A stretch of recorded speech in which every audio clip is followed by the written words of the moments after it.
नमस्कार मित्रों, मैं आरती गंडवाल। आज मैं मैरी कॉम जी के बारे में कुछ कहना चाहती हूँ।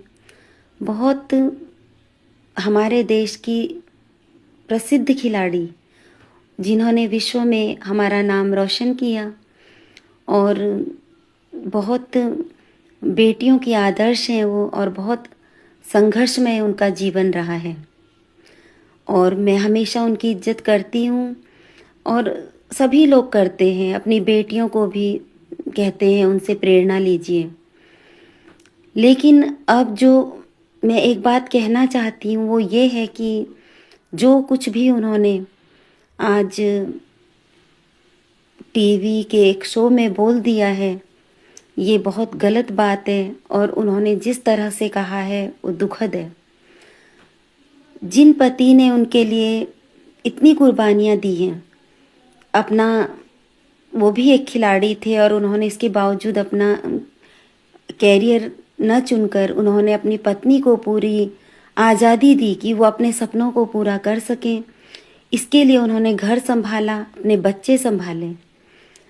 तो इसके साथ अगर उन्होंने नौकरी नहीं की या वो पैसे नहीं कमाते, वैसे तो कमाते थे शायद, लेकिन नहीं कमाते, अगर उनके शब्दों को मैं देखूं, मैरी कॉम जी के शब्दों में, तो क्या इस तरह से अपने पति की इज्जत कोई उछालता है?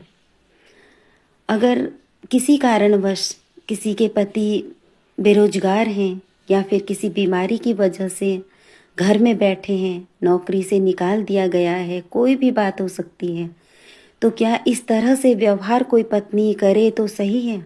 बिल्कुल नहीं। मैरी कॉम जी ने शायद वो पति नहीं देखे जो पति अपनी पत्नियों को किसी से बात करने की आज़ादी नहीं देते, उनका मनपसंद काम करने की आज़ादी नहीं देते और किस तरह से उनका शोषण करते हैं, मानसिक रूप से, शारीरिक रूप से और आर्थिक रूप से भी। और अगर वो ये जानती हैं फिर भी वो इस तरह की बात कर रही हैं तो बहुत दुखद है।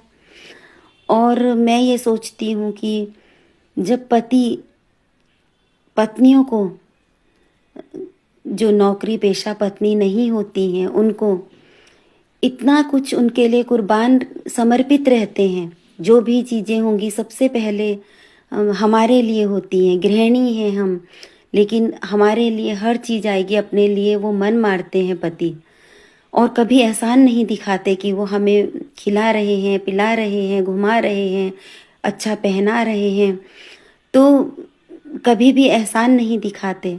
तो पत्नियां जब कामकाजी होती हैं और पति अगर बेरोजगार होते हैं, तो इस तरह से क्या पत्नियों को करना चाहिए? बिल्कुल नहीं।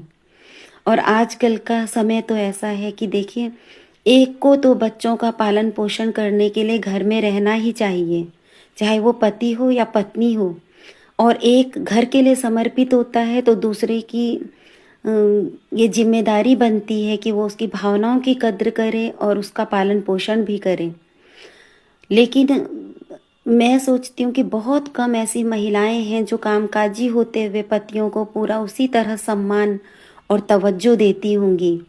मैं ये नहीं कह रही हूँ, कामकाजी महिलाओं से मैं ये कहना चाहती हूँ कि सभी ऐसी नहीं हैं, लेकिन अधिकतर मैं देखती हूँ तो इस तरह वो करती हैं, किसी के भी सामने बेइज्जती कर देती हैं, कुछ भी कहती हैं, ये अच्छी बात नहीं है। अगर आप कर रही हैं तो यही तो 7 फेरों के 7 वचन होते हैं। जब पति पर दुख आए तो पत्नी देखे और पत्नी पर दुख आए तो पति देखे, और इस तरह से सामंजस्य बिठाकर तब गृहस्थी की जो गाड़ी है वो आगे चलती है। लेकिन जो ये इस तरह का गुरूर कुछ महिलाओं को होता है कि हम इस तरह से कर रही हैं, जैसा कि इतनी ऊपर पद में बैठी हुई एक महिला जो हमारे देश की एक शान है, वो ये कह सकती हैं, तो मुझे लगता है कि ये तो बहुत ही दुख की बात है कि क्या सीखेंगी आगे की बेटियां उनसे, जो उनको अपना आदर्श मानती हैं। उन्होंने ये कहकर अपने पति के लिए नहीं कहा है, बल्कि अपनी छवि को धूमिल कर दिया है। तो मैं यही कहना चाहती हूँ कि इस तरह की सोच न रखें महिलाएं, क्योंकि एक, अगर आप पैसे कमा रही हैं, वो सपनों को पूरा भी पति ने ही उन सपनों को उड़ान दी है। अगर कामकाजी महिलाएं आगे बढ़ रही हैं तो उसके पीछे पतियों की समर्पण की भावना है। चाहे पति आपके जॉब भी करते हैं चाहे नहीं भी, और वो आपको अगर भेजते हैं जॉब के लिए आपके मनपसंद काम के लिए, तो उनका एहसान मानिए कि वो आपको फ्रीडम देते हैं। और इस तरह नहीं कि आप उन पर एहसान दिखाइए, अगर कभी ज़रूरत पड़ती है तो एक दूसरे का संबल बनिए, इस तरह से इज्जत मत उछालिए। अगर आपको अलग होना है, रिश्ते अलग होना है तो अलग हो जाइए, लेकिन अलग होने के बाद भी उन मान मर्यादाओं को बना कर रखना चाहिए।